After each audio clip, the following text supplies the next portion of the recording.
Hey everyone, thanks for tuning in to the third Godsend progress report. Just like the last one, this one's came out really quickly. I'm very happy with the pace of development right now. But just some things to talk about before I get into it. Each of these progress reports are based off a roadmap that is set in the Godsend Discord. And once that roadmap is completed, the progress report comes out.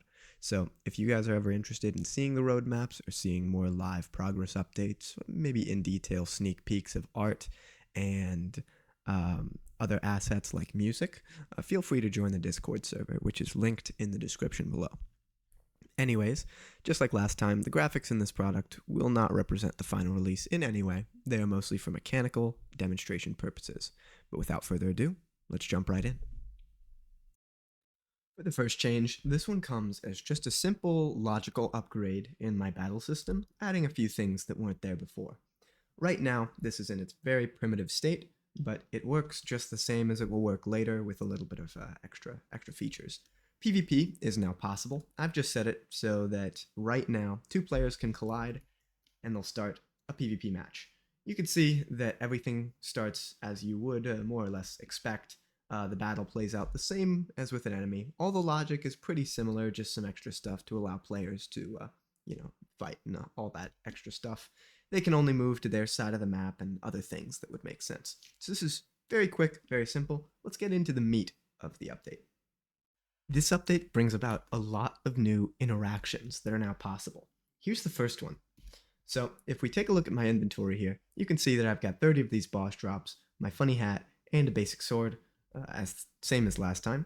But I can press a new key to open a different UI here, which we'll just call the blacksmith UI. Right now, the item just looks like a blank thing like that because I haven't assigned any image icon, but don't worry, that would change later. So taking a look at this, if I click my basic sword, it'll place it into this blacksmith UI, and I can just click upgrade if I have the required tools, and this is going to be increasing the stats of the weapon. So if I close the UI now, you can see I have a basic sword +2. Check this out. If I go to my player and I scroll down to their stats, you can see their base physical attack is at 21.025. If I take this and upgrade it as far as I can, I can take my basic sword, and it's a little bit higher. So all the weapons scale with values that I've set. I can change them at any time. Also, the blacksmith UI isn't planned to be something you can just open, but it would open when you talk to an NPC instead. Don't worry, that functionality is there, but for now, it's not really, there's no point in making it any more complex than it is. So weapons can be upgraded. Armor will be next. It will use pretty much the same system. I'll copy and paste most of the logic, so very little changes, but it is fully possible. So for all intents and purposes, the weapon upgrade system in its most basic form is complete. Next, we'll take a look at NPC interactions. There's a whole lot of new interactions you can do with an NPC, so let's take a look at all of them. First, and frankly my favorite, is the merchant system. So I've set this NPC here to be a merchant. We can go up to him. Kevin says, hey, want to buy something? I just made it very quick and simple. I can use the back button to exit out of dialogue, or I can click open shop. Once again, the items don't have a image, so it looks a little weird, but it works. So as you can see here, I've got two things I can buy, a basic sword and my boss drops. I can set up these merchant inventories however I'd like. If I click my basic sword here, I can purchase a few, close out, and then you can see that they pop up in my inventory. So these are designated as infinite. You'll get one basic sword per purchase. You can buy as many as you'd like. To show off the other systems here, this 5x boss drop here, you'll get 5 boss drops per purchase, and you have 5 purchases available.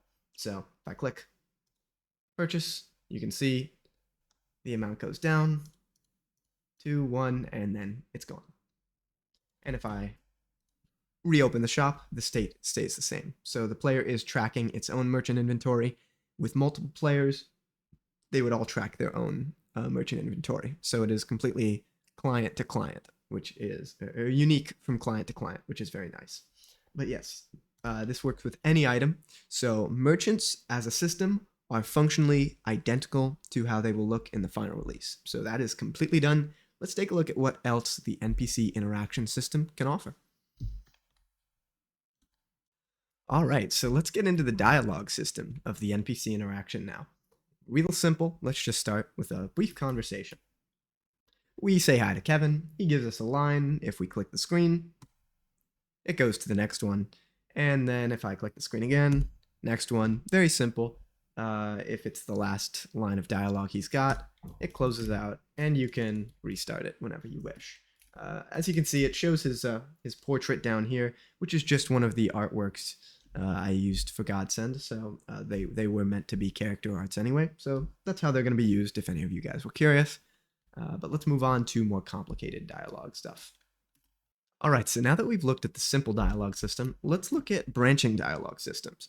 With this system, I can make branching paths of dialogue using dialogue choices, have it open menus. There's really nothing it can't do. This system is super modular and expansive. Let's just take a look at a little bit of it.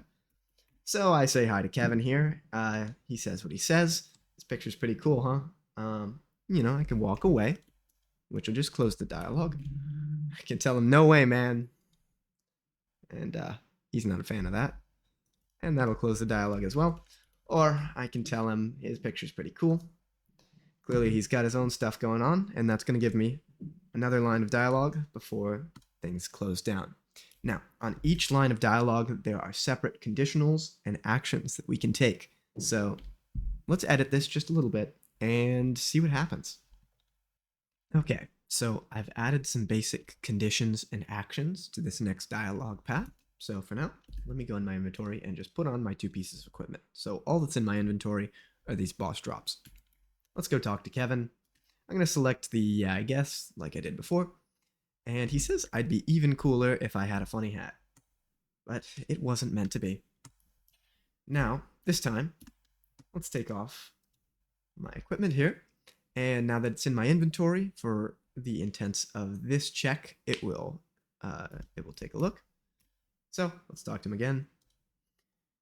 I'd be even cooler if I had a funny hat, but this time he notices in my inventory and gives me his grandma's potion collection. So the action is giving the potions. So now he gives me a bunch of potions, which I can use as normal. So yeah, now all dialogue, literally any of those moments in the dialogue, can be gated by conditions and have actions tied to their effects. Those actions are irrespective of conditions as well. There is one more thing we can do with that, though. We can complete and assign quests based off of those actions. Let's take a very brief look at the quests, since they work off conditionals. So lastly, let's take a look at quests, which use much of the same systems as the other things we've seen so far. So, taking a look here, first, let me put away my items. I'll talk to Kevin. Nice to see you again. Will I accept his grand quest? Yes, I will. So, I've got this open in the editor view so you can see what's going on behind the scenes, since right now there's not really any visual feedback for quests. But if we scroll down in here, we can find one quest going on from Kevin. The state is in progress. Now, right now, it is just checking if we have the funny hat in our inventory. So that would be the completion condition of this quest. Later on, I'll put a UI on the side that tells you what the completion condition is, how close you are, all that kind of stuff that would use this progress meter here.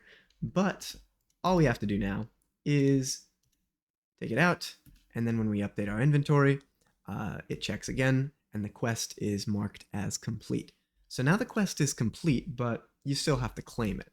So if we go back to Kevin here, it'll claim it, it'll say thanks for doing that, and if you take a look here, there's a lot of spam, I know, but we should get some, yes, we get some XP for doing the quest, and we get our potions like before. So quests really are the exact same as dialogue conditionals, except they just persist on your character, which is exactly how a quest should act. So, with that, that concludes all the road-mapped features and everything I wanted to show you guys. I'm very happy if you were able to watch this far, and please have a nice rest of your day, and I hope to see you next time.